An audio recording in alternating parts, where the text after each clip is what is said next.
এটা হলো বাৎসরিক হরিনামের একটা ছোট্ট ব্লগ। তো আমরা এখানে সবাই আলসা নিয়ে ভোগ দেওয়ার জন্য দাঁড়িয়েছিলাম। দেখছো এখানে সবাই গন্ডি দিয়ে কেমন ধুনুচি ওড়াচ্ছিল। এটা আমি ছোট থেকে ভীষণ এনজয় করতাম, খুবই ভালো লাগতো।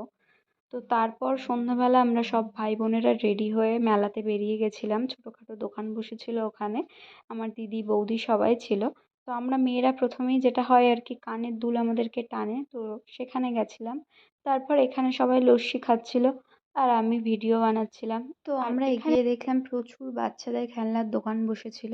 তো আমরা ভাই বোনেরা বসে বসে স্ন্যাপচ্যাটে এই ফিল্টারগুলো দিয়ে ভীষণ মজা হচ্ছিল। এখানে দেখো সবাই নাচানাচি করছে, হরিনাম হচ্ছে, প্রচণ্ড আনন্দ হয় আমাদের এখানে। দুর্গাপুজোর থেকে এই হরিনামে প্রচণ্ড আনন্দ হয়। ছোট থেকে আমরা এটার জন্য অপেক্ষা করে থাকি যে বছরে কোন সময় এটা হবে। তারপর এখানে আমরা টুকটাক ভিডিও বানিয়ে আবার বাড়ির দিকে গেলাম। টাটা।